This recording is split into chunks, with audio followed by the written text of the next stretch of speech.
Buenas noches, queridos oyentes de Somnialis. Bienvenidos una vez más a este espacio donde la historia cobra vida en las horas tranquilas de la noche, donde el pasado se convierte en tu compañero mientras el mundo exterior descansa en silencio. Antes de comenzar nuestro viaje nocturno, me encantaría saber, cuéntanos en los comentarios desde qué parte del mundo nos acompañas esta noche. ¿Nos escuchas desde la tranquila Barcelona, mientras las olas del Mediterráneo susurran en la distancia? ¿Quizás desde Ciudad de México, donde la noche abraza las montañas? ¿O tal vez desde Buenos Aires, mientras el río de la Plata refleja las estrellas? Donde quiera que estés, este es tu momento, tu refugio de conocimiento antes del sueño. Esta noche especial, vamos a embarcarnos en un viaje extraordinario. Vamos a cruzar más de 2000 años de historia para llegar a las orillas del río Nilo, donde las aguas sagradas fluyen entre arenas doradas y templos milenarios. Vamos a conocer a una mujer cuyo nombre ha resonado a través de los siglos, una figura que ha sido retratada como seductora, como política brillante, como reina guerrera, como madre devota y como el último faraón de Egipto.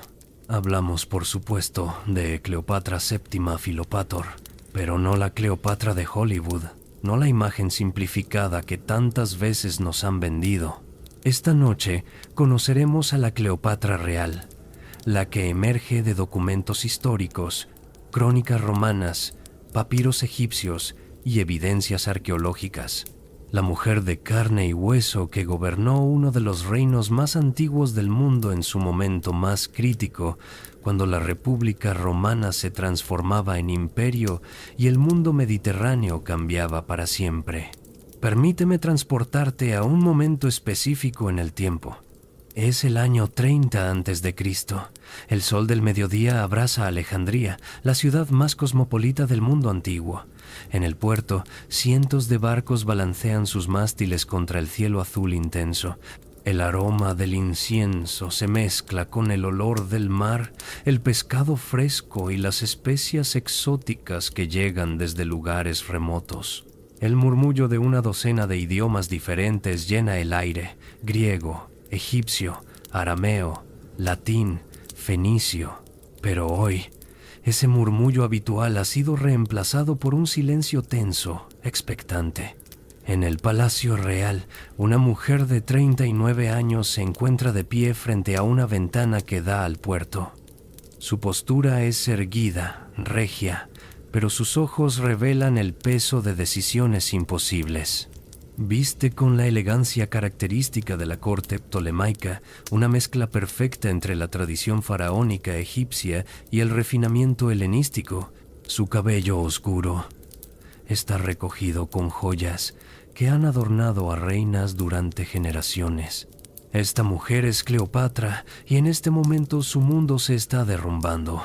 Hace apenas un año, ella y Marco Antonio controlaban la mitad oriental del mundo mediterráneo. Ahora, las flotas de Octavio Augusto se acercan implacables.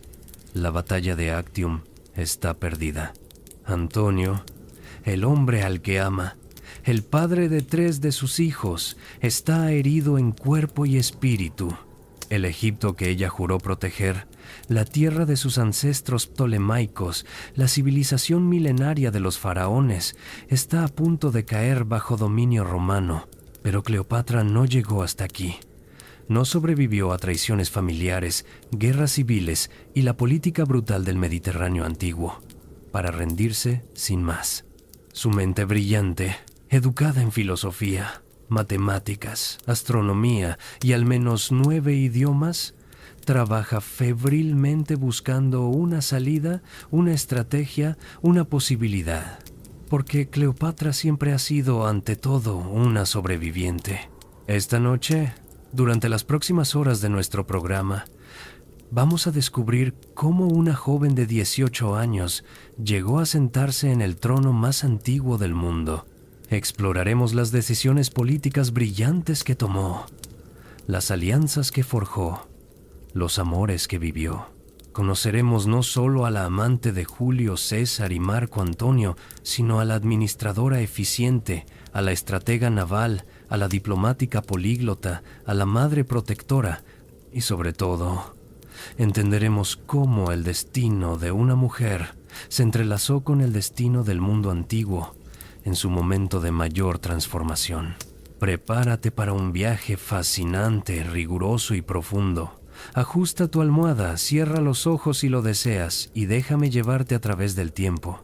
Para entender verdaderamente quién fue Cleopatra, debemos primero comprender el mundo extraordinario en el que nació. Un mundo muy diferente al nuestro, pero cuyas tensiones políticas, ambiciones personales y choques culturales nos resultarían extrañamente familiares. Estamos en el año 69 a.C. El Mediterráneo es un mar de conflictos y oportunidades. Roma, que comenzó como una pequeña ciudad-estado en las orillas del río Tíber, se ha convertido en la potencia dominante del mundo occidental. Pero Roma está enferma. Su república, que funcionó durante siglos con un delicado equilibrio de poder entre el Senado, los cónsules y el pueblo, está desgarrándose por ambiciones personales y luchas de poder. Hombres como Pompeyo, Craso y Julio César están acumulando poder personal que eclipsa las instituciones republicanas. Las legiones romanas ya no son el ejército de la República, sino que cada vez más se convierten en ejércitos personales de generales ambiciosos. El sistema está al borde del colapso. Mientras tanto, en el extremo oriental del Mediterráneo, existe un reino que es una anomalía fascinante en este mundo, en transformación. Egipto, pero no el Egipto de las grandes pirámides. Esas maravillas tienen ya más de 2500 años de antigüedad. No, el Egipto en el que nace Cleopatra es el Egipto ptolemaico, un reino híbrido, una fusión única entre la antigua civilización faraónica y la cultura helenística griega. Para entender esta fusión, debemos retroceder más de 2 siglos y medio, hasta el año 323 a.C., cuando Alejandro Magno, el conquistador macedonio, murió en Babilonia a la temprana edad de 32 años. Alejandro había conquistado el mundo conocido, desde Grecia hasta la India, creando el imperio más grande que el mundo había visto hasta entonces, pero no dejó heredero claro, y su imperio se fragmentó entre sus generales. Uno de esos generales, Ptolomeo, hijo de Lagos, se apoderó de Egipto. Era un movimiento brillante. Mientras otros generales luchaban por los territorios montañosos de Asia o las tierras devastadas por la guerra en Grecia, Ptolomeo eligió la tierra más rica del mundo antiguo, Egipto, con su Nilo que inundaba regularmente proporcionando cosechas abundantes, era el granero del Mediterráneo. Ptolomeo I, como llegó a ser conocido, no fue un simple conquistador, fue un visionario cultural. Fundó una nueva capital, Alejandría, que rápidamente se convirtió en el centro intelectual del mundo antiguo. Construyó la gran biblioteca, que llegó a contener cientos de miles de rollos de papiro, todo el conocimiento de la época. Estableció el museo, una institución de investigación donde los mejores estudiosos del mundo trabajaban patrocinados por la corona. Pero Ptolomeo también entendió algo fundamental. Para gobernar Egipto, no podía ser solo un rey griego. Tenía que convertirse en faraón. Así, nació la extraordinaria dinastía ptolemaica. Hacia afuera, especialmente en Alejandría y en las relaciones con otros reinos helenísticos, los ptolomeos eran reyes griegos. Hablaban griego, patrocinaban la filosofía griega, seguían las costumbres griegas. Pero hacia adentro, en las tierras del Nilo, en los templos antiguos, se presentaban como faraones legítimos, descendientes de los dioses, continuadores de 3000 años de tradición egipcia. Esta dualidad definió a la dinastía durante casi 3 siglos. Los ptolomeos adoptaron también otra costumbre que escandalizaba a griegos y romanos, el matrimonio entre hermanos. En la tradición faraónica, esto mantenía pura la línea divina. Hermano se casaba con hermana, generación tras generación. Para el mundo griego y romano esto era un tabú, una aberración. Pero para los Ptolomeos era afirmar su legitimidad como verdaderos faraones. Durante casi 200 años, este sistema funcionó extraordinariamente bien. El Egipto ptolemaico fue el reino más rico y culturalmente avanzado del mundo helenístico. Alejandría brillaba como ninguna otra ciudad. Los Ptolomeos patrocinaban las artes, las ciencias, la filosofía. En su biblioteca trabajaron genios como Euclides, el padre de la geometría, Arquímedes, el mayor matemático de la antigüedad, Eratóstenes, quien calculó con asombrosa precisión la circunferencia de la Tierra. Pero para el siglo I a.C., la dinastía había comenzado a corromperse desde dentro. Los matrimonios consanguíneos repetidos comenzaban a pasar factura. Peor aún, las luchas de poder entre hermanos, entre padres e hijos, entre facciones de la corte, se volvieron cada vez más brutales. El padre de Cleopatra, Ptolomeo XII Auletes, que significa el flautista, era un hombre débil obsesionado con mantener su trono. Había llegado al poder tras una serie de asesinatos familiares. Su legitimidad era cuestionada. Los alejandrinos lo despreciaban. Roma, cada vez más poderosa, intervenía constantemente en los asuntos egipcios. Ptolomeo Auletes vivía aterrorizado de ser depuesto. Gastó fortuna sobornando a políticos romanos para que apoyaran su reinado. En un momento, fue efectivamente expulsado de Egipto y tuvo que huir a Roma para suplicar ayuda. Regresó solo gracias a las legiones romanas que lo reinstalaron en el trono a cambio de deudas masivas que empobrecieron el reino. En este mundo de intrigas palaciegas, deudas romanas, tensiones entre la población griega de Alejandría y la egipcia del interior, nació Cleopatra en el invierno del año 69 a.C. No sabemos con certeza quién fue su madre. Las fuentes históricas guardan silencio al respecto, lo cual es en sí mismo revelador. Probablemente no fue una esposa legítima de rango real, lo que significaba que la posición de Cleopatra como princesa era vulnerable desde el nacimiento. Creció en el palacio más lujoso del mundo, sí, pero también en el más peligroso. Vio cómo su padre sobornaba, suplicaba y conspiraba para mantener su trono. Vio la humillación de Egipto ante Roma. Vio a miembros de su familia asesinarse entre sí por el poder. Y en ese ambiente brutal, Cleopatra forjó su carácter extraordinario. Cleopatra tuvo una educación que la mayoría de los hombres de su época habrían envidiado. El palacio ptolemaico no era solo un centro de poder político, era también un centro de conocimiento. La gran biblioteca estaba a su disposición. Los mejores tutores del mundo helenístico enseñaban a los hijos reales, y Cleopatra demostró ser una estudiante excepcional. Plutarco, el historiador griego que escribió sobre ella décadas después de su muerte, nos cuenta algo fascinante. Cleopatra hablaba al menos 9 idiomas con fluidez. Esto era extraordinario. La mayoría de los Ptolomeos anteriores, en casi 3 siglos de reinado, nunca se habían molestado en aprender egipcio, el idioma de la mayoría de sus súbditos. Gobernaban a través de intermediarios y administradores griegos. Cleopatra rompió ese molde. No solo aprendió egipcio, sino que, según Plutarco, podía conversar directamente con embajadores de Etiopía, Arabia, Siria, Media, Partia. Podía negociar en su propio idioma con diplomáticos que llegaban desde los confines del mundo conocido.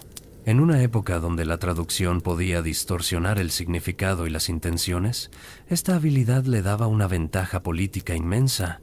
Pero el genio de Cleopatra iba mucho más allá del lenguaje. Estudió filosofía con los mejores maestros del Museo de Alejandría. Se familiarizó con las obras de Platón y Aristóteles. Aprendió retórica, el arte de persuadir con palabras, una habilidad que resultaría crucial en su vida política. Estudió matemáticas y astronomía, ciencias en las que Alejandría lideraba el mundo. Se dice que tenía conocimientos de medicina y alquimia, las protociencias de la época. Cleopatra también fue entrenada en las artes de la corte. Aprendió música, canto y danza. Según las fuentes, tocaba varios instrumentos. Su voz era descrita como melodiosa, persuasiva, cautivadora. En una cultura donde el banquete y el simposio eran escenarios cruciales de negociación política, estas habilidades eran herramientas de poder. Pero quizás lo más importante que Cleopatra aprendió en esos años formativos fue política práctica. Observó cómo su padre navegaba las traicioneras aguas de la relación con Roma. Vio cómo el dinero podía comprar influencia. Aprendió que la supervivencia requería no solo inteligencia, sino también audacia y, cuando era necesario, crueldad. Cleopatra tenía hermanos. Su hermana mayor, Berenice IV, y dos hermanos menores, Ptolomeo XIII y Ptolomeo XIV. Según la tradición ptolemaica, Cleopatra estaba destinada a casarse con uno de sus hermanos y cogobernar Egipto. Cuando Ptolomeo Uletes murió en el año 50 y uno antes de Cristo, dejó un testamento que nombraba herederos conjuntos a Cleopatra, que tenía entonces 18 años, y a su hermano Ptolomeo XIII, que tenía apenas 10 años. El testamento especificaba que debían casarse y gobernar juntos, siguiendo la tradición ptolemaica. Pero además, el testamento contenía una cláusula extraordinaria y reveladora.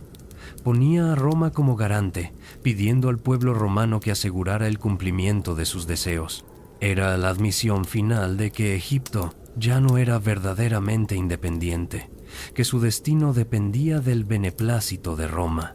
Cleopatra y su hermano niño fueron coronados como faraones en una ceremonia que mezclaba la pompa egipcia milenaria con el protocolo helenístico, pero nadie se engañaba. Cleopatra era quien realmente gobernaba. En los documentos oficiales de los primeros meses, su nombre aparecía antes que el de su hermano, una ruptura con la tradición que colocaba al faraón masculino primero. Este fue el primer movimiento audaz de Cleopatra, y reveló algo fundamental sobre su carácter. No aceptaría ser una figura decorativa.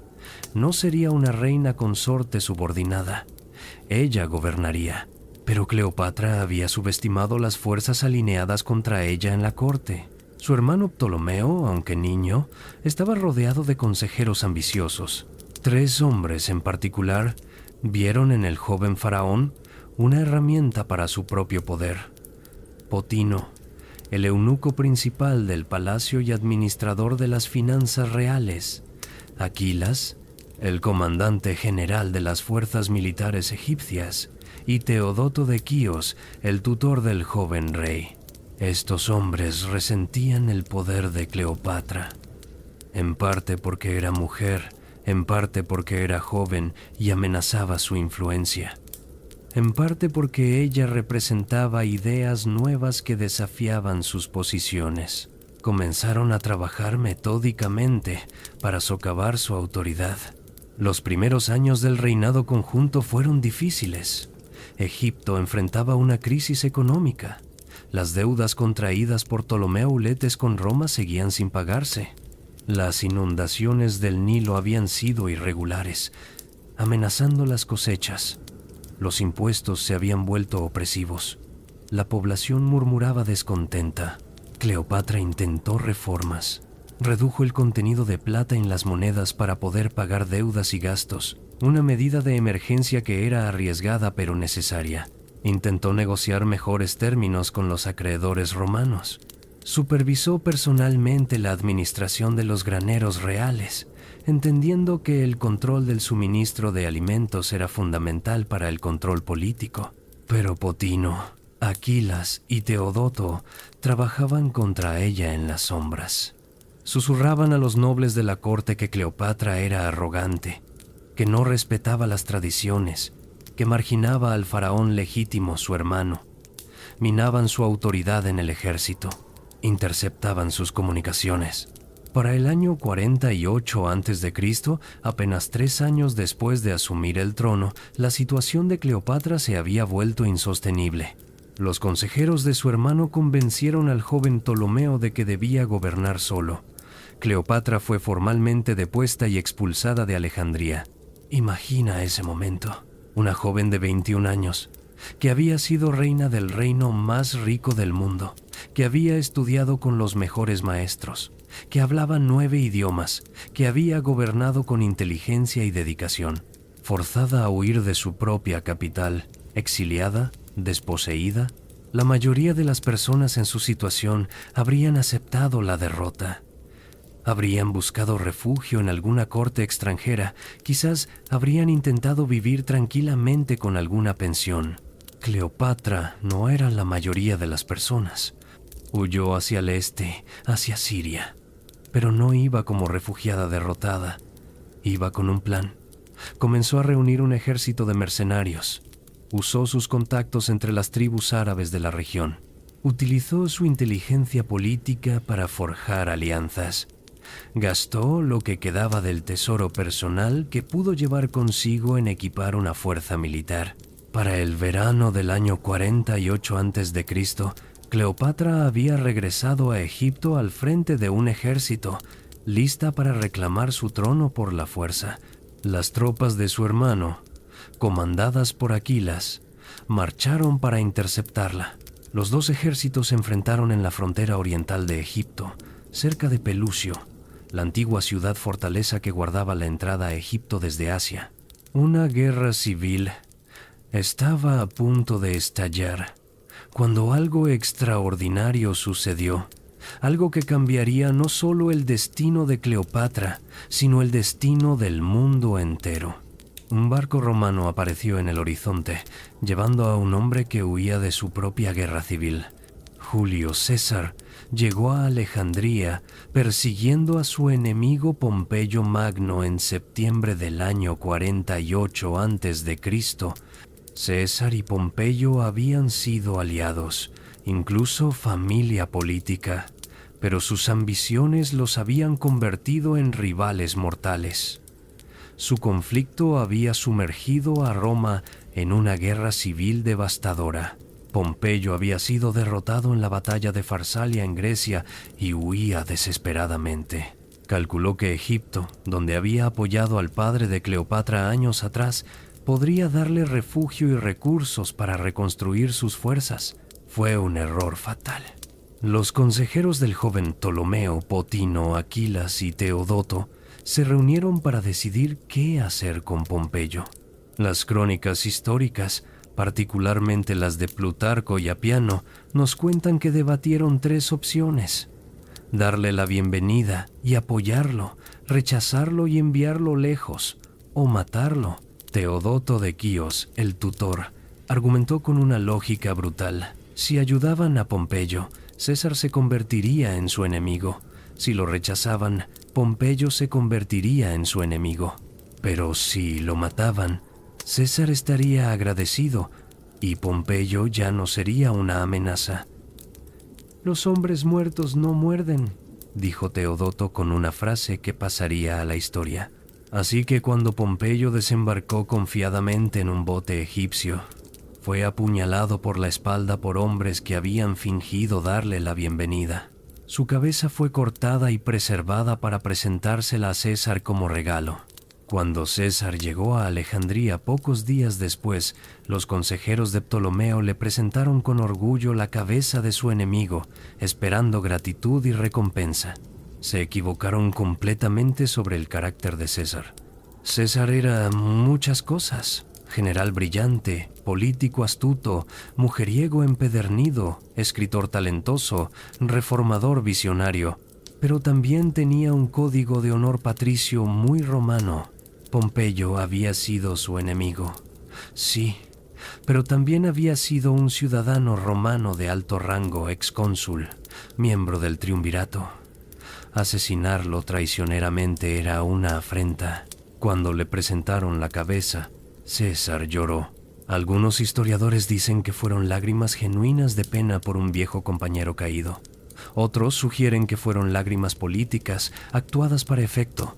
Probablemente fueron ambas cosas.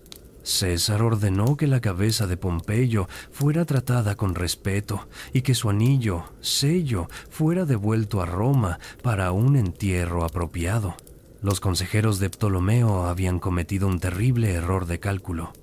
En lugar de ganarse un aliado, habían ofendido profundamente a César y revelado su falta de escrúpulos. César decidió quedarse en Alejandría. Oficialmente era para mediar en la disputa sucesoria entre Ptolomeo y Cleopatra, cumpliendo así el testamento del difunto Ptolomeo Auletes que había puesto a Roma como garante. En realidad, probablemente quería también tiempo para recuperarse de la campaña militar, disfrutar del lujo de Alejandría y quizás cobrar las enormes deudas que el difunto rey había contraído con Roma. La corte de Ptolomeo estaba horrorizada. Un ejército romano en Alejandría, liderado por el hombre más poderoso de Roma, interfiriendo en asuntos internos egipcios, era exactamente lo que habían intentado evitar. Pero para Cleopatra, acampada con su ejército a las afueras de la ciudad, la llegada de César era una oportunidad de oro. Aquí es donde ocurre uno de los episodios más famosos de su vida, aunque debemos separar el mito de la realidad. La historia tradicional contada por Plutarco dice que Cleopatra se hizo enrollar en una alfombra, o según otras versiones, en un saco de ropa de cama, y se hizo llevar secretamente al palacio donde se alojaba César. Cuando el rollo fue desplegado ante César, Cleopatra emergió dramáticamente. La realidad fue probablemente más compleja. Cleopatra necesitaba llegar a César sin que los consejeros de su hermano la interceptaran o asesinaran. El palacio estaba vigilado por las tropas de Aquilas, así que utilizó el ingenio. Ya sea en una alfombra, en un saco o mediante algún otro disfraz, Cleopatra logró burlar las defensas y presentarse ante César personalmente. Este movimiento reveló el genio táctico de Cleopatra. Entendió que su ventaja no estaba en el campo de batalla, donde el ejército de su hermano era superior. Su ventaja estaba en la diplomacia, en la persuasión personal, en el poder de su intelecto y carisma. Necesitaba llegar a César antes que los consejeros de su hermano pudieran influenciarlo. ¿Qué sucedió en ese primer encuentro? Las fuentes antiguas, todas escritas por hombres romanos décadas después, tienden a enfatizar la seducción sexual. Plutarco escribe que César fue cautivado inmediatamente. Casio sugiere que Cleopatra usó su belleza y encanto femenino, pero esto probablemente dice más sobre los prejuicios de los historiadores romanos que sobre la realidad. La verdad es que Cleopatra tenía mucho más que ofrecer que atractivo físico. Tenía 21 años, sí, pero era una mujer extraordinariamente educada que podía discutir de filosofía, política y estrategia con uno de los hombres más inteligentes de Roma. César tenía 52 años, había conocido a innumerables mujeres bellas en su vida, había tenido amantes en toda la cuenca mediterránea, no era un adolescente fácilmente deslumbrado por un rostro bonito. Lo que probablemente sucedió fue mucho más interesante que una simple seducción. Cleopatra presentó su caso con la brillantez de un abogado consumado. Argumentó que ella era la heredera legítima según el testamento de su padre. Señaló que los consejeros de su hermano, los mismos hombres que habían asesinado traicioneramente a Pompeyo, eran peligrosos y no confiables. Ofreció a César algo que necesitaba desesperadamente: alianza con el reino más rico del Mediterráneo, acceso a los tesoros de Egipto, granos para alimentar a Roma. Y probablemente, sí, hubo también una conexión personal. Dos mentes brillantes reconociéndose mutuamente. Atracción intelectual, tanto como física. César vio en Cleopatra no solo una reina hermosa, sino una igual en inteligencia y ambición. César decidió apoyar a Cleopatra.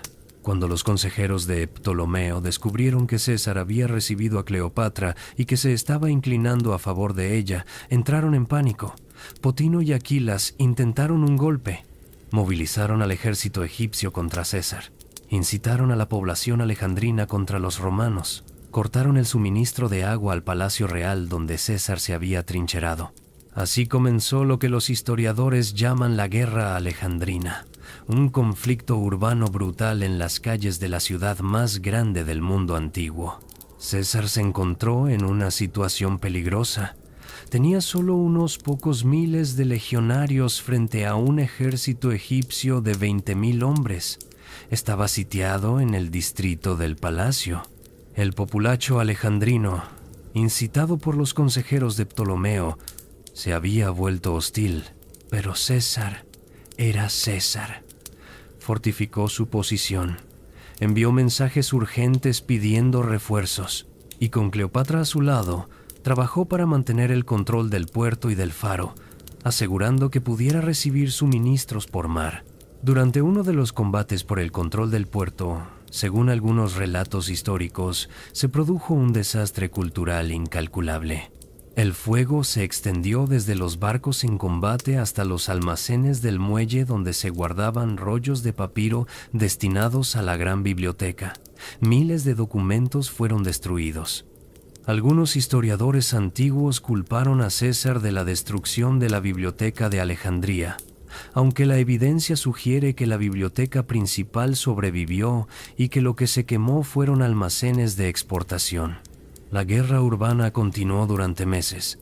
César, atrincherado con Cleopatra en el palacio, esperaba refuerzos. Finalmente, en marzo del año 47 a.C., las tropas de refuerzo llegaron desde Asia Menor. Con fuerzas renovadas, César derrotó al ejército de Ptolomeo en una batalla decisiva cerca del delta del Nilo. El joven Ptolomeo XIII, apenas un niño de 14 años utilizado como peón por consejeros ambiciosos, murió ahogado en el Nilo mientras huía, su cuerpo arrastrado por la armadura dorada que llevaba. Cleopatra había recuperado su trono, pero ahora lo tenía firmemente, apoyada por las legiones romanas, por el hombre más poderoso del mundo. Siguiendo la tradición ptolemaica, Cleopatra se casó con su hermano menor superviviente, Ptolomeo XIV, que tenía solo 12 años, pero no había duda sobre quién gobernaba realmente. En todos los documentos oficiales, en todas las monedas, Cleopatra aparecía sola o primero. Y había algo más. Cleopatra estaba embarazada. El padre era, obviamente, César.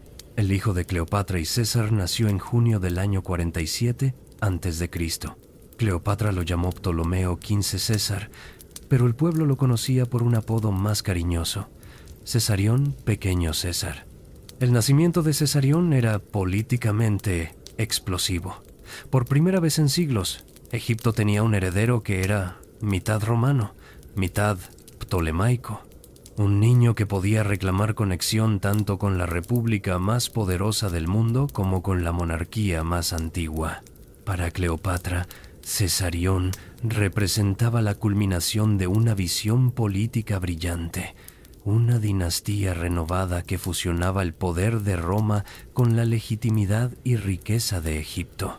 Para César, el niño era más complicado. César no tenía hijo varón legítimo con su esposa romana Calpurnia, pero Cesarión era ilegítimo según la ley romana, nacido de una relación con una reina extranjera. César nunca lo reconoció públicamente como su hijo, aunque tampoco lo negó. Después del nacimiento de Cesarión, algo extraordinario sucedió. César, que tenía urgentes asuntos militares y políticos esperándolo en Roma y otras provincias, se quedó en Egipto, no semanas sino meses. Pasó el invierno completo del año 47 al 46 a.C. en Alejandría con Cleopatra. Las fuentes romanas, especialmente los enemigos políticos de César, presentaron esto como una debilidad moral. Decían que César, el gran general, había sido esclavizado por una reina oriental que pasaba sus días en banquetes decadentes en lugar de atender a Roma. Pero la realidad era probablemente más compleja y fascinante. César era un hombre de intelecto voraz. Había escrito libros sobre gramática latina, sobre astronomía. En Alejandría tenía acceso a la gran biblioteca, al museo, a los mejores estudiosos del mundo.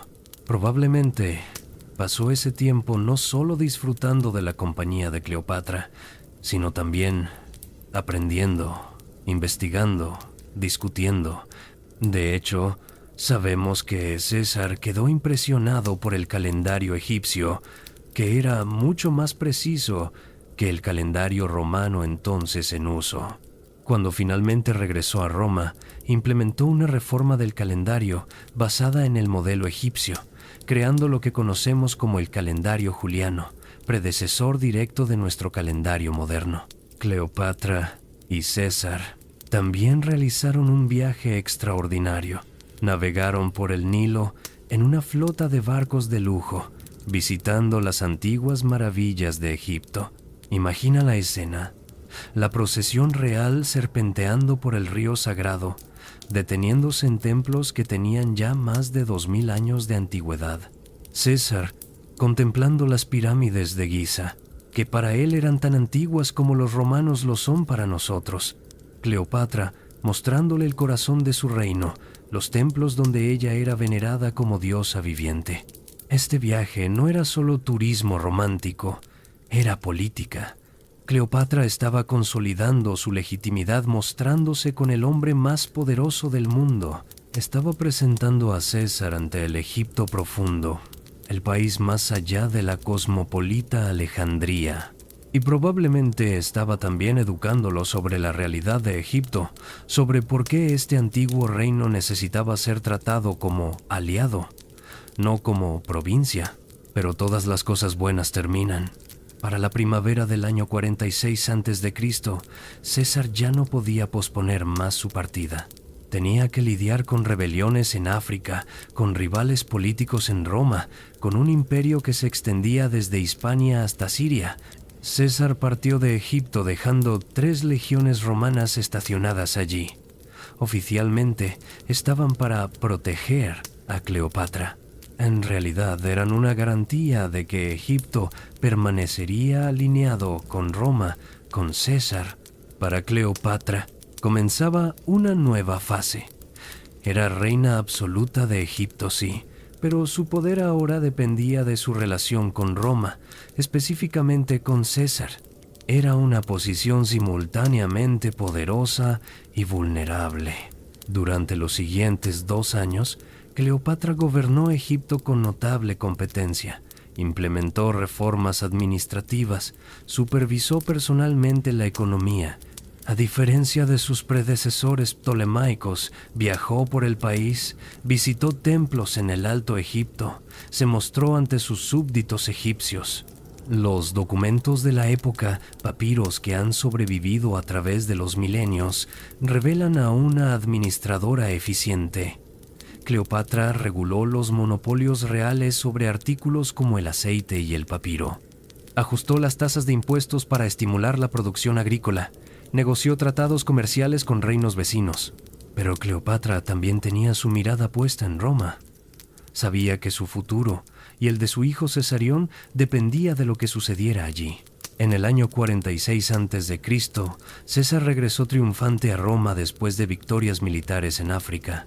Celebró 4 triunfos espectaculares, desfiles de victoria que mostraban su dominio sobre Galia, Egipto, el Ponto y África. Era el hombre más poderoso que Roma había visto jamás. Y entonces, para sorpresa y escándalo de la sociedad romana, invitó a Cleopatra a Roma. Cleopatra llegó a Roma probablemente a finales del año 46 o principios del 45 a.C.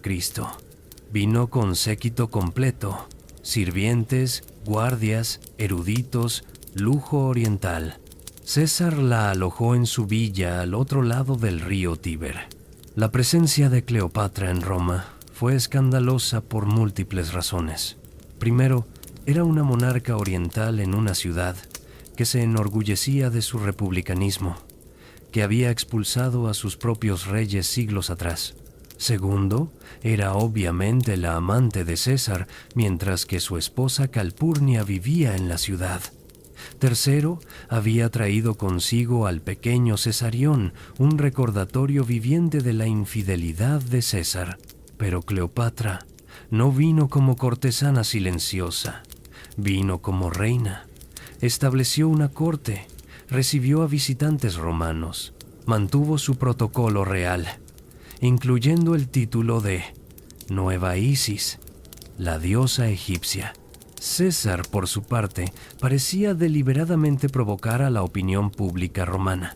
Colocó una estatua dorada de Cleopatra en el templo de Venus Genetrix, la diosa ancestral de la familia de César. Era un honor extraordinario, sin precedentes para una monarca extranjera viva. También era un mensaje. Cleopatra no era una amante común, era aliada de Roma, bajo la protección de los dioses. Durante su estancia en Roma, Cleopatra se convirtió en una celebridad fascinante y controvertida. Los nobles romanos visitaban su villa, atraídos por su fama de inteligencia y cultura. Sabemos que Cicerón, el gran orador romano, la visitó al menos una vez. Después escribió en una carta privada que la encontraba arrogante y que la odiaba. Pero el hecho de que la visitara muestra que no podía ignorarla. Cleopatra probablemente pasó esos meses en Roma no solo disfrutando del lujo, sino observando cuidadosamente la política romana. Vio cómo César consolidaba su poder, cómo se nombraba dictador, cómo comenzaba a comportarse cada vez más como un rey en todo menos en el nombre. Y probablemente vio también las tensiones crecientes. La aristocracia romana tradicional resentía el poder de César. Los republicanos puristas lo veían como un tirano. Las conspiraciones comenzaban a gestarse en las sombras. Sabemos que Cleopatra estaba en Roma el fatídico día de los Idus de marzo del año 44 a.C. El 15 de marzo, Julio César fue a una reunión del Senado en el Teatro de Pompeyo. 23 senadores lo rodearon y lo apuñalaron repetidamente. Murió al pie de una estatua de Pompeyo, su antiguo rival, desangrado por 23 heridas de puñal. Sus últimas palabras, según la tradición, fueron dirigidas a Marco Bruto, uno de los conspiradores. «Tú también, hijo mío». Para Cleopatra, el asesinato de César fue una catástrofe personal y política. Personalmente, había perdido a su amante, al padre de su hijo, a un hombre con quien probablemente había compartido una genuina conexión intelectual y emocional. Políticamente, su posición se volvió peligrosamente vulnerable. Los conspiradores que habían matado a César probablemente no eran amigos de Cleopatra. Su hijo Cesarión era un recordatorio viviente del rey extranjero que habían asesinado.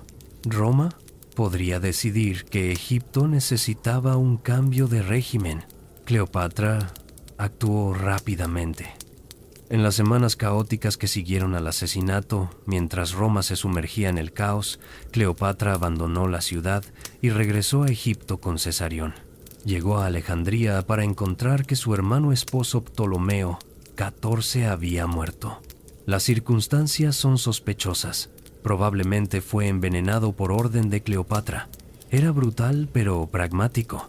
Con César muerto y Roma en caos, Cleopatra necesitaba consolidar su poder en casa.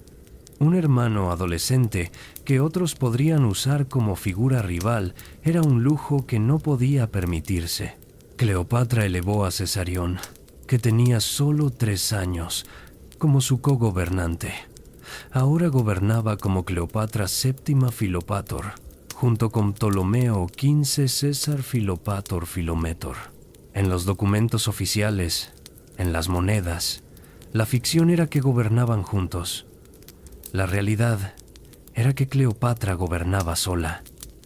Pero la situación en el mundo mediterráneo se deterioraba rápidamente. Los asesinos de César liderados por Bruto y Casio, controlaban el este. Los herederos políticos de César, Marco Antonio y Octavio, controlaban el oeste.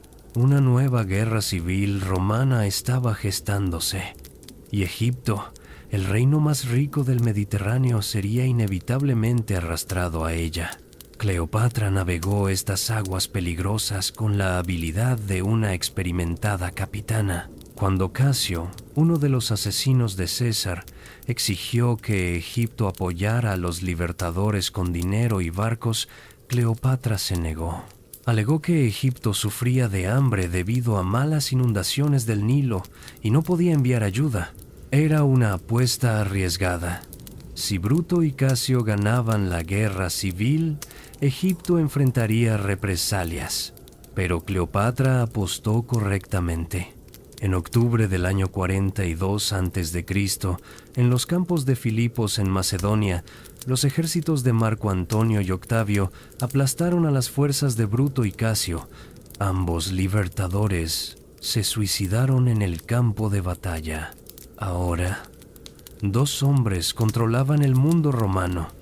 Octavio, el joven heredero adoptivo de César, que tenía solo 21 años, controlaba el oeste. Marco Antonio, el veterano general de 40 años, el brazo derecho de César durante años, controlaba el este. Y Marco Antonio quería conocer a la reina de Egipto. Marco Antonio convocó a Cleopatra a reunirse con él en Tarso, una ciudad en la costa sur de lo que hoy es Turquía, en el año 41 a.C. Oficialmente quería discutir la posición de Egipto en la nueva configuración del poder romano. Extraoficialmente, probablemente quería conocer a la mujer que había cautivado a César. Cleopatra no fue como una súbdita humilde respondiendo a la convocatoria de un superior. Fue como una reina recibiendo a un aliado potencial y organizó una de las entradas más espectaculares de la historia antigua. Plutarco nos proporciona una descripción detallada y deslumbrante. Cleopatra navegó río arriba por el Cidno hacia Tarso en una barcaza dorada con velas de púrpura. Los remos eran de plata y batían el agua al ritmo de flautas y liras. Cleopatra reclinaba bajo un dosel bordado en oro, vestida como la diosa Afrodita. Hermosos jóvenes vestidos como cupidos la abanicaban. Sus doncellas, vestidas como ninfas marinas y gracias, trabajaban las cuerdas y los timones. El aroma del incienso exótico llenaba el aire a lo largo de las orillas del río. Multitudes de personas de Tarso salieron a presenciar el espectáculo, abandonando incluso a Marco Antonio, que esperaba en el foro de la ciudad.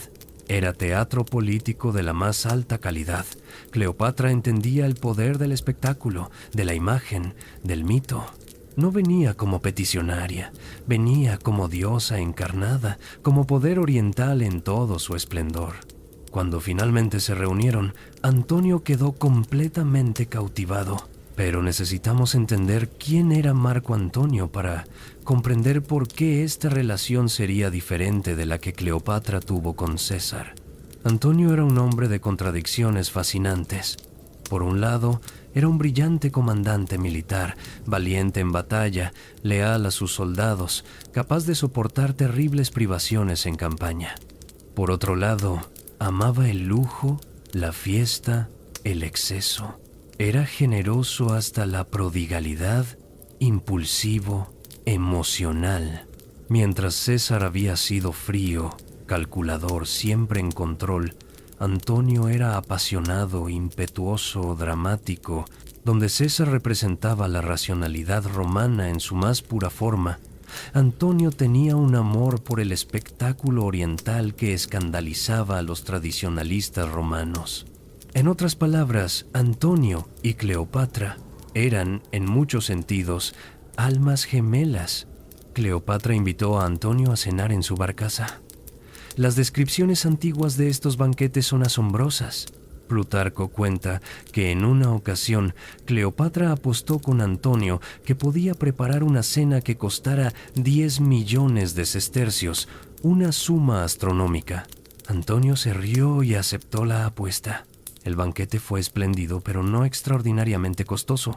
Cuando Antonio estaba a punto de declarar que había ganado, Cleopatra pidió una copa de vinagre fuerte. Se quitó uno de sus pendientes de perla, las perlas más grandes y valiosas del mundo, lo disolvió en el vinagre y se bebió la mezcla.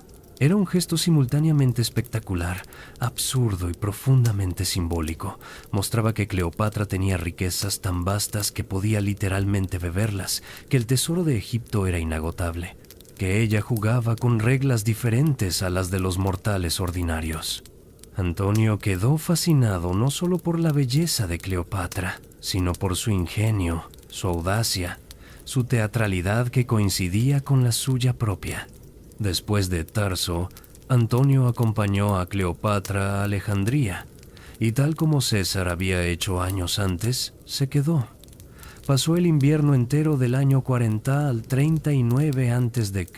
en Egipto con Cleopatra.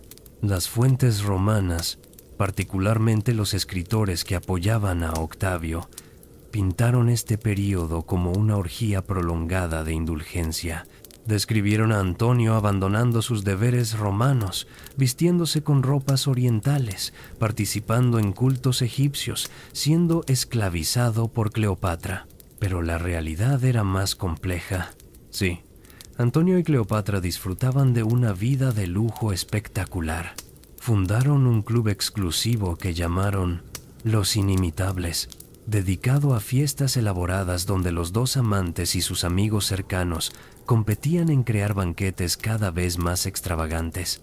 Pero Antonio también estaba consolidando su control sobre el este del Imperio Romano. Estaba reorganizando los reinos clientes de Roma, y Cleopatra estaba trabajando para asegurar los intereses de Egipto en esta reorganización.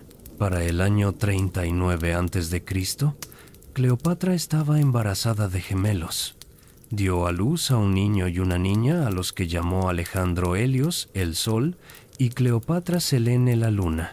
Los nombres eran cargados de significado simbólico, conectando a los niños con las antiguas deidades solares y lunares, sugiriendo un destino cósmico.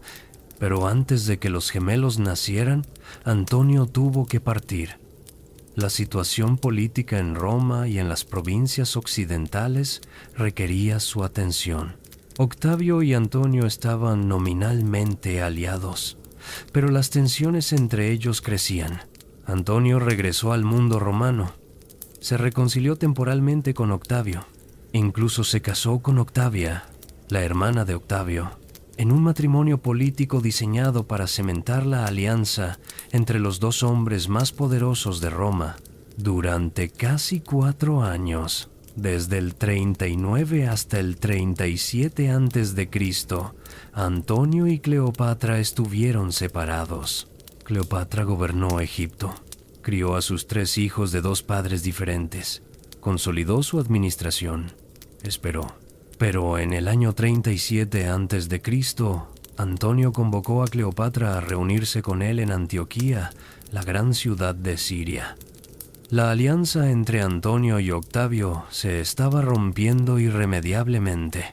Antonio necesitaba los recursos de Egipto para sus campañas militares planeadas contra Partia, el gran imperio al este que Roma nunca había logrado conquistar. Cuando Cleopatra llegó a Antioquía, Antonio le hizo regalos extraordinarios. Le dio territorios que habían pertenecido a Egipto siglos atrás, pero que habían sido perdidos. Partes de Siria, Chipre, Cilicia, partes de Judea. Estaba efectivamente reconstruyendo el antiguo imperio ptolemaico en su apogeo. Estos regalos territoriales fueron escandalosos en Roma. Antonio estaba entregando tierras romanas a una reina extranjera, pero para Antonio y Cleopatra tenían sentido estratégico. Fortalecían a Egipto, el aliado oriental más importante de Antonio. Le daban a Cleopatra acceso a recursos cruciales como madera para barcos y cobre. También en Antioquía, Antonio finalmente reconoció públicamente a los gemelos que Cleopatra había tenido de él. Aceptó formalmente su paternidad. Y más importante aún, Antonio y Cleopatra se casaron. Era un matrimonio problemático desde el punto de vista legal romano. Antonio todavía estaba casado con Octavia según la ley romana. El matrimonio con Cleopatra no era reconocido en Roma. Pero en el mundo helenístico oriental, donde se aplicaban diferentes leyes y costumbres, el matrimonio era válido y significativo. Cleopatra dio a luz a un tercer hijo de Antonio en el año 36 a.C., al que llamaron Ptolomeo Filadelfo. Ahora tenía 4 hijos, Cesarión de César y 3 de Antonio. Los siguientes años vieron a Antonio lanzar una campaña masiva contra Partia. Cleopatra lo apoyó con recursos, dinero, barcos, pero la campaña fue un desastre. Antonio perdió casi un tercio de su ejército en las montañas de Armenia y Partia. Regresó derrotado, humillado. Octavio en Roma aprovechó esta debilidad. Comenzó una campaña de propaganda brillante y despiadada contra Antonio. Lo pintó como un romano que había traicionado a Roma, que había sido corrompido por una reina oriental, que planeaba trasladar la capital del imperio de Roma a Alejandría. En el año 32 a.C., Antonio formalmente se divorció de Octavia. Era un insulto directo a Octavio, una declaración de que el rompimiento era completo. Octavio respondió con un movimiento audaz y probablemente ilegal. Forzó a las vírgenes vestales a entregarle el testamento sellado de Antonio que habían guardado. Lo leyó públicamente en el Senado. El testamento, real o falsificado por Octavio, contenía afirmaciones explosivas. Antonio quería ser enterrado en Alejandría junto a Cleopatra. Reconocía a Cesarión como hijo legítimo de Julio César. Dividía territorios romanos entre sus hijos con Cleopatra. Octavio usó este testamento para provocar indignación.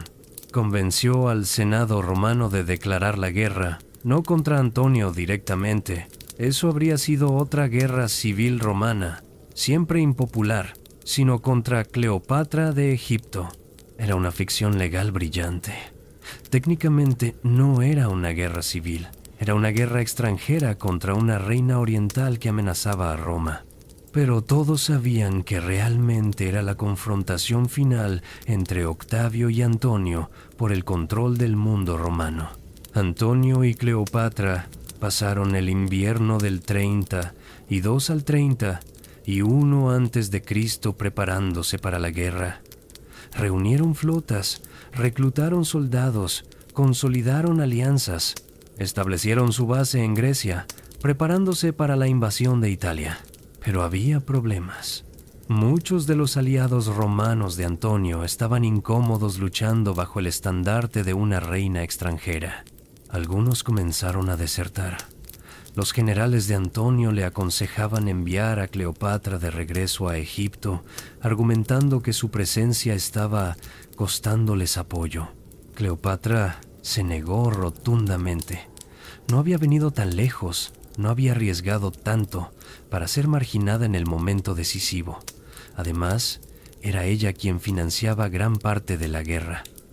La flota que enfrentaría a Octavio estaba pagada con oro egipcio. Antonio, quizás por amor, quizás por necesidad práctica de los recursos egipcios, apoyó a Cleopatra. Permanecería a su lado. Fue una decisión que determinaría el destino del mundo antiguo.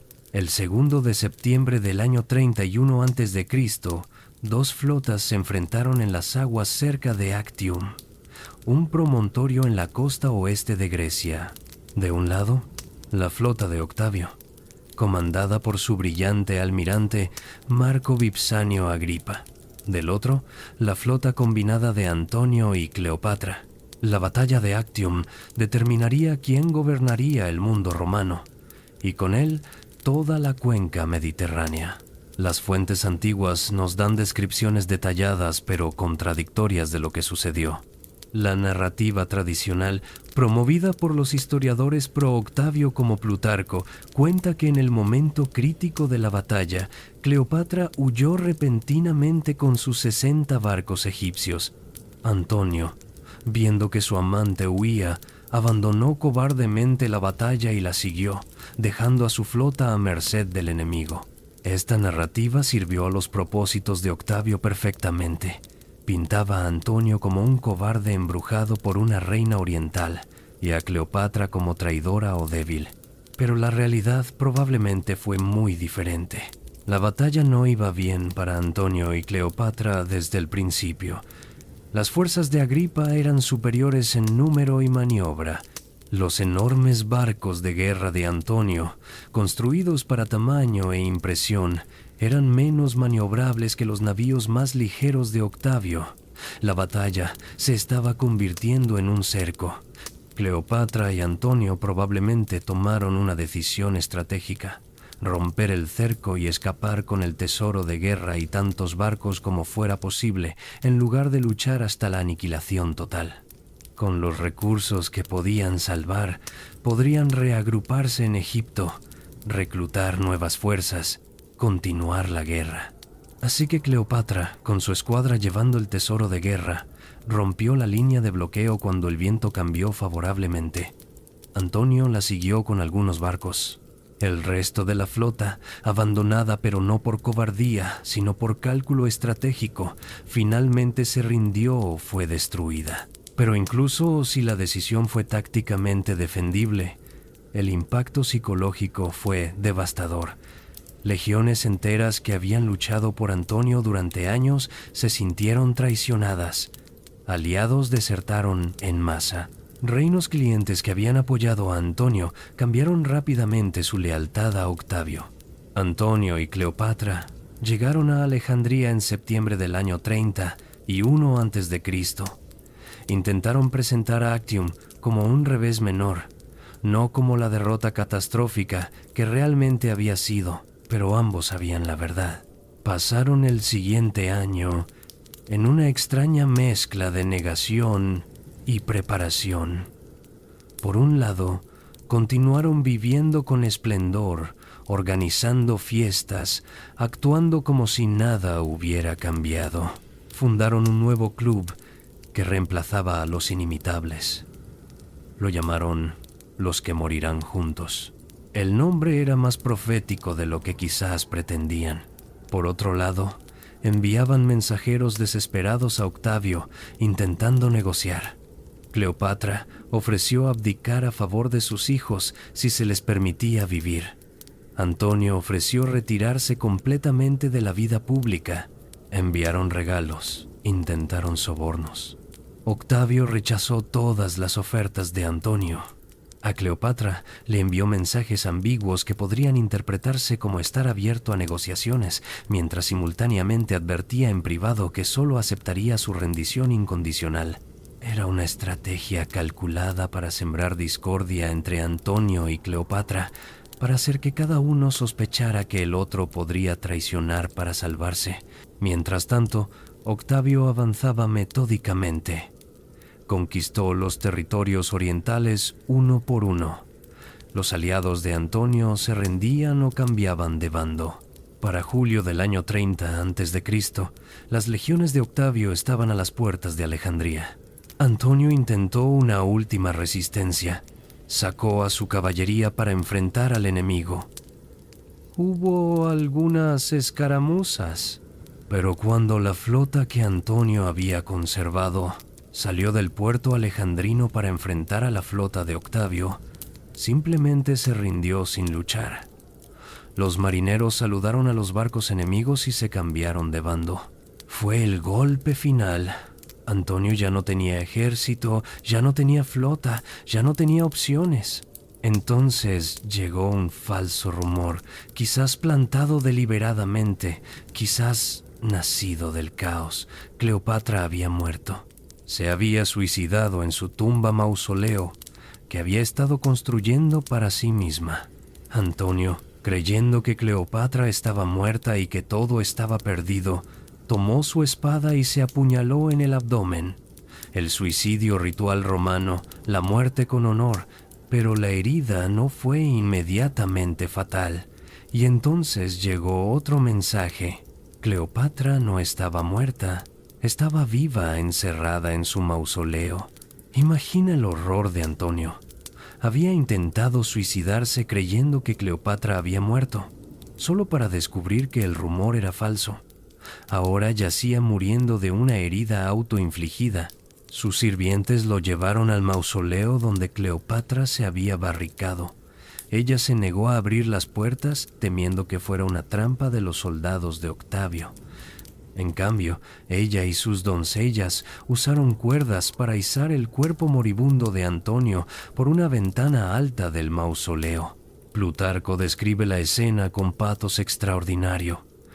Cleopatra, manchada de sangre, tirando de las cuerdas que subían al moribundo Antonio. Los espectadores afuera llorando ante el espectáculo. Antonio murió en los brazos de Cleopatra, poco después de ser izado al interior. Es una de las escenas más dramáticas y trágicas de toda la historia antigua. El hombre que había sido uno de los gobernantes del mundo, que había comandado legiones, muriendo por su propia mano, izado como un fardo por una ventana. Después de la muerte de Antonio, Cleopatra intentó negociar con Octavio una última vez. Él vino a verla, finalmente. La conversación exacta entre ellos se ha perdido en la historia, pero podemos imaginar el encuentro. El joven frío y calculador de 32 años, que había ganado el mundo, frente a la reina de 39 años, que lo había perdido todo. Octavio necesitaba a Cleopatra viva, al menos temporalmente.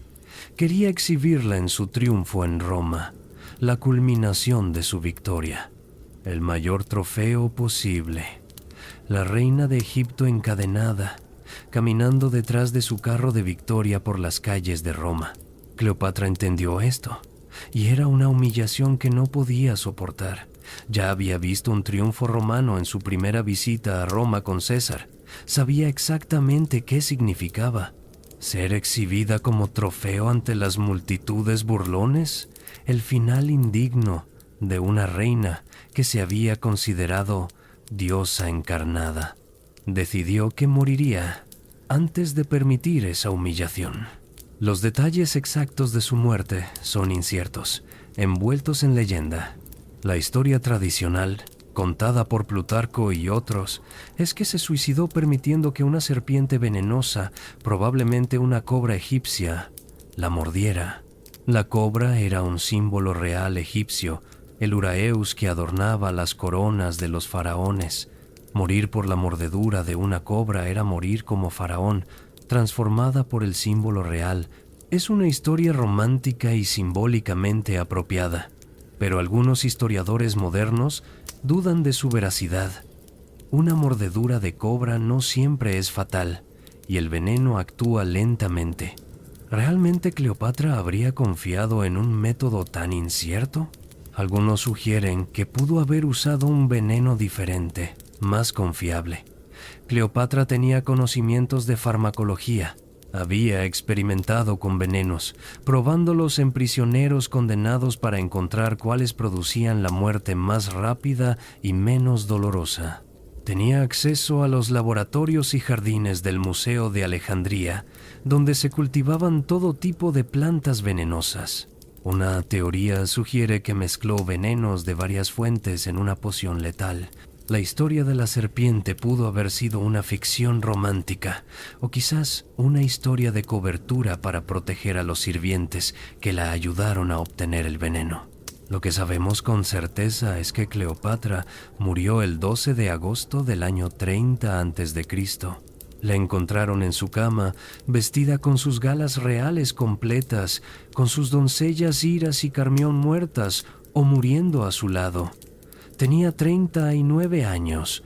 Octavio, cuando recibió la noticia, supuestamente se enfureció. Había perdido su trofeo más preciado para el triunfo, pero también, quizás, sintió una puntada de respeto. Cleopatra había ganado la última batalla entre ellos. Había elegido sus propios términos de muerte en lugar de aceptarlos de él. Octavio permitió que Cleopatra fuera enterrada junto a Marco Antonio, honrando su última petición. La ubicación exacta de su tumba se ha perdido en la historia, uno de los grandes misterios arqueológicos que permanecen sin resolver. Pero sabemos que fueron enterrados juntos, en algún lugar de Alejandría, la ciudad que había sido el escenario de tanto de su historia compartida. Y los hijos de Cleopatra ¿Qué fue de ellos? Cesarión, el hijo de César, representaba el mayor peligro para Octavio. Mientras viviera, era un rival potencial, alguien que podía reclamar ser el verdadero heredero de Julio César. Octavio, que había basado todo su poder en ser el hijo adoptivo de César, no podía tolerar esa competencia. Cesarión intentó huir a India con su tutor, pero fue traicionado, llevado de vuelta y ejecutado por orden de Octavio. Tenía 17 años. Su muerte fue justificada con una frase que se atribuye a Arrio, consejero de Octavio, parafraseando un verso del poeta griego Homero: demasiados Césares no es bueno. Los otros 3 hijos de Cleopatra, los hijos de Marco Antonio, fueron perdonados. Alejandro Helios, Cleopatra Selene y Ptolomeo Filadelfo fueron llevados a Roma y criados por Octavia, la ex esposa romana de Antonio y hermana de Octavio. En un giro irónico de la historia, la mujer que Antonio había abandonado por Cleopatra crió a los hijos de ambos. De los 2 niños varones, perdemos su rastro en la historia. Probablemente murieron jóvenes de enfermedad, un destino común en la antigüedad. Pero Cleopatra Selene tuvo un destino notable. Octavio, ahora conocido como César Augusto, la casó con Juba II de Mauritania. Se convirtió en reina de Mauritania, en el norte de África, y gobernó con aparente competencia y éxito. Llamó a su hijo Ptolomeo, manteniendo viva la memoria de su dinastía materna. A través de ella, la sangre de Cleopatra y Antonio fluyó en las venas de la realeza durante al menos otra generación. Y Egipto, el antiguo reino que Cleopatra había gobernado, ¿cuál fue su destino? Octavio anexó Egipto como provincia romana, pero con una diferencia crucial respecto a otras provincias. Egipto era tan rico, tan importante, que Octavio decretó que ningún senador romano podía visitarlo sin su permiso personal. Egipto sería su provincia personal, administrada por su representante personal. El grano de Egipto alimentaría a Roma. El oro de Egipto llenaría las arcas imperiales. La dinastía ptolemaica, que había gobernado durante casi 300 años, terminó. Egipto nunca más sería independiente. Pasaría de Roma a Bizancio, a los árabes, a los turcos otomanos, de un conquistador extranjero a otro, hasta la era moderna. En cuanto a Alejandría, la ciudad mágica que había sido el faro del conocimiento del mundo antiguo, continuó siendo importante durante siglos. La gran biblioteca sobrevivió varios siglos más, aunque nunca recuperó completamente su gloria. Finalmente fue destruida, probablemente en varios incidentes a lo largo de los siglos, hasta que no quedó nada excepto la memoria y el pesar por el conocimiento perdido. Octavio regresó a Roma como conquistador supremo. Celebró un triple triunfo, incluyendo la victoria sobre Egipto. No pudo exhibir a Cleopatra en persona, pero según las fuentes, llevó una efigie de ella en el desfile, supuestamente con la serpiente enrollada en su brazo. Con la muerte de Antonio y Cleopatra, la República Romana llegó efectivamente a su fin. Octavio consolidó todo el poder en sus manos. En enero del año 27 a.C., el Senado le otorgó el título de Augusto, el reverenciado.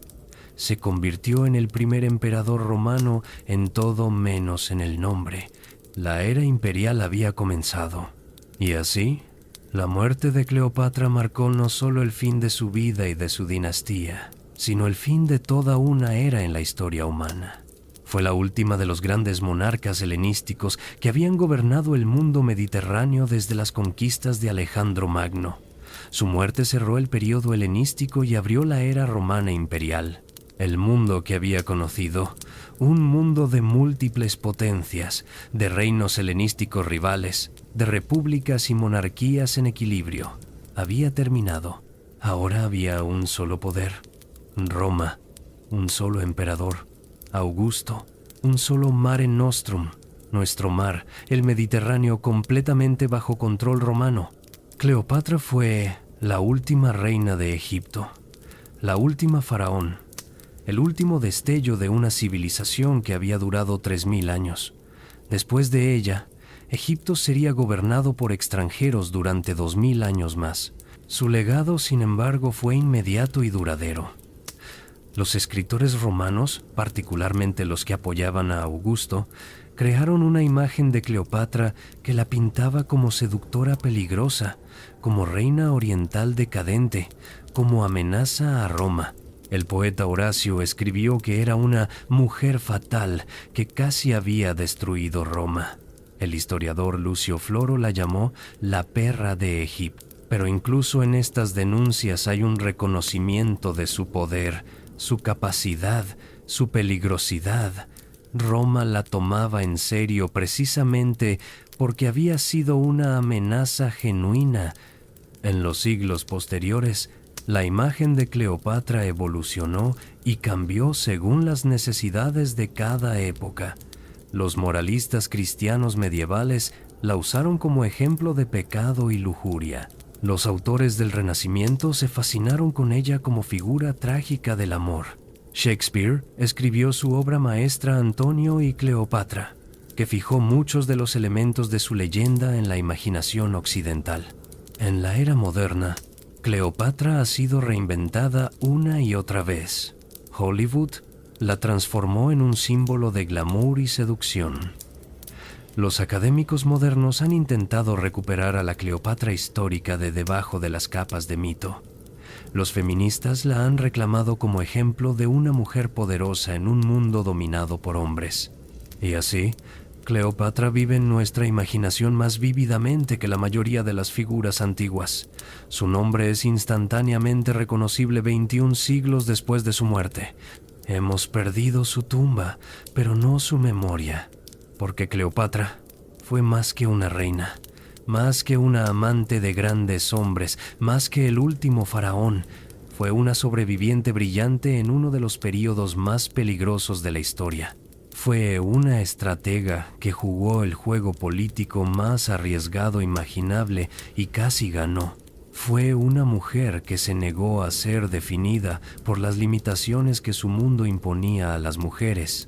Y al final, cuando todo estaba perdido, eligió morir en sus propios términos en lugar de vivir como trofeo de su enemigo.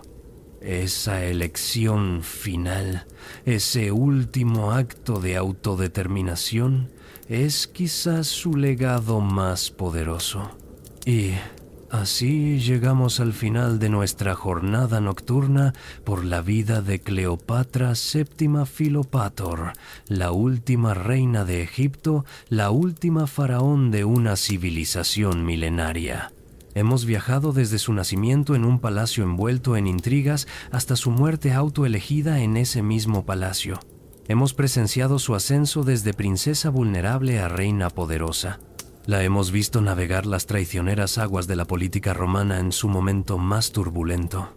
La hemos conocido no como el estereotipo de Hollywood, sino como la mujer compleja y brillante que realmente fue. ¿Qué podemos aprender de Cleopatra en nuestro mundo moderno, 21 siglos después de su muerte? Primero, podemos aprender sobre el poder del conocimiento. Cleopatra entendió que el verdadero poder no viene solo de los ejércitos o el oro, aunque ambos son importantes. Viene del conocimiento. Idiomas que le permitían negociar sin intermediarios. Filosofía que le daba marco para tomar decisiones. Historia que le mostraba patrones y posibilidades. En nuestra era de información, donde el conocimiento es más accesible que nunca, la lección de Cleopatra resuena. Nunca dejes de aprender. Nunca subestimes el poder de entender el mundo en toda su complejidad. Segundo, podemos aprender sobre adaptabilidad. Cleopatra vivió en un mundo que cambiaba fundamentalmente. El orden antiguo de los reinos helenísticos estaba colapsando. El nuevo orden del Imperio Romano estaba emergiendo. Ella no podía detener estos cambios tectónicos, pero podía adaptarse a ellos, intentar navegar por ellos, usar su inteligencia para encontrar espacios de maniobra donde otros no veían ninguno.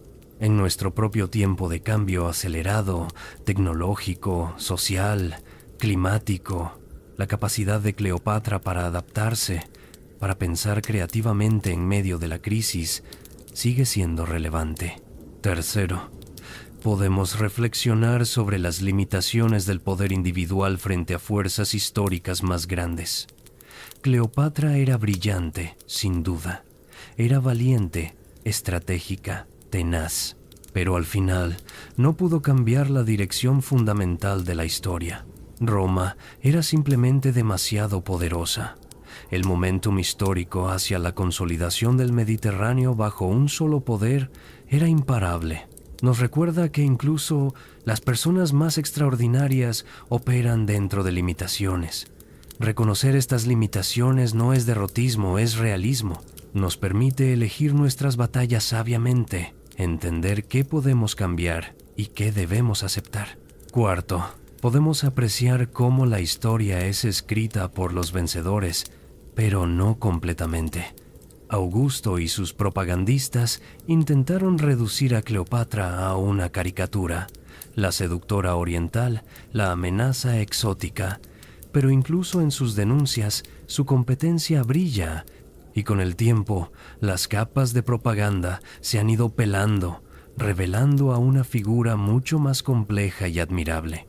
Nos recuerda ser críticos con las narrativas históricas que recibimos, especialmente sobre mujeres poderosas, sobre personas de culturas no occidentales, sobre quienes desafiaron el orden establecido. Siempre vale la pena preguntar, ¿quién cuenta esta historia y por qué? Finalmente, podemos reflexionar sobre el amor y la ambición, sobre cómo se entrelazan en vidas humanas complejas. ¿Amaba realmente Cleopatra a César? ¿A Antonio? ¿O eran solo alianzas políticas disfrazadas de romance? Probablemente eran ambas cosas. Los humanos somos seres complejos. Podemos amar genuinamente y también beneficiarnos políticamente del mismo vínculo. Las dos cosas no se excluyen mutuamente. La historia de Cleopatra y Antonio especialmente, con su mezcla de pasión genuina y desastre político, nos recuerda que las grandes decisiones históricas a menudo están impulsadas tanto por emociones como por cálculos fríos. Ahora, queridos oyentes de Somnialis, me encantaría saber sobre qué figura histórica les gustaría que habláramos en próximos episodios. ¿Les intrigan los emperadores romanos que vinieron después de Augusto? ¿Quizás Nerón, el emperador artista y tirano? ¿O prefieren que viajemos a otras culturas? ¿Que exploremos a Genghis Khan y el imperio mongol? ¿O a Saladino y las cruzadas? ¿Les gustaría que exploráramos más mujeres poderosas de la historia? Podríamos hablar de Teodora de Bizancio, que subió de actriz de circo a emperatriz, o de Wu Zetian, la única mujer que gobernó China con su propio nombre, o de Isabel I de Inglaterra, la reina virgen que definió una era. Déjenme saber en los comentarios. Sus sugerencias guían nuestro camino por la historia. Y si este viaje nocturno les ha resultado valioso, si Cleopatra les ha fascinado tanto como a mí, consideren suscribirse a Somnialis. Cada semana hacemos estos viajes juntos, explorando las vidas extraordinarias que han dado forma a nuestro mundo. Cada episodio es una oportunidad para aprender, para maravillarse, para ver nuestra propia época con la perspectiva que solo la historia puede dar. La misión de Somnialis es simple: convertir las horas antes del sueño en momentos de descubrimiento, transformar el conocimiento histórico riguroso en narrativas que captiven la imaginación. Creemos que la historia no tiene que ser aburrida, que los hechos no tienen que estar separados de la emoción, que podemos ser tanto académicamente rigurosos como profundamente humanos en cómo contamos las historias del pasado. Mientras te preparas para dormir esta noche, quizás cierres los ojos y por un momento imagines las aguas del Nilo fluyendo bajo la luna. Imagina los templos de Karnak iluminados por antorchas. Imagina a una joven reina apenas mayor que una adolescente, tomando decisiones que afectarían el curso de la civilización. Imagina la barcaza dorada navegando hacia Tarso, las velas púrpura hinchándose con el viento, el aroma del incienso flotando sobre las aguas. Imagina los banquetes en Alejandría, donde se discutía filosofía y se bebía vino del mejor vintage. Imagina el momento en que Cleopatra entendió que todo estaba perdido, pero se negó a la rendición, eligiendo en cambio una muerte digna. La historia de Cleopatra terminó hace más de 2000 años, pero las preguntas que su vida plantea, sobre poder y amor, sobre adaptabilidad y límites, sobre cómo recordamos y juzgamos a las personas del pasado, siguen siendo tan relevantes hoy como lo fueron entonces. Desde Somnialis, les deseo una noche tranquila, llena de sueños quizás de ciudades antiguas y reinas olvidadas. Que el conocimiento que hemos compartido esta noche les acompañe en su descanso. Que las historias del pasado enriquezcan su presente. Hasta la próxima noche, cuando nos reunamos de nuevo para otro viaje por los senderos de la historia.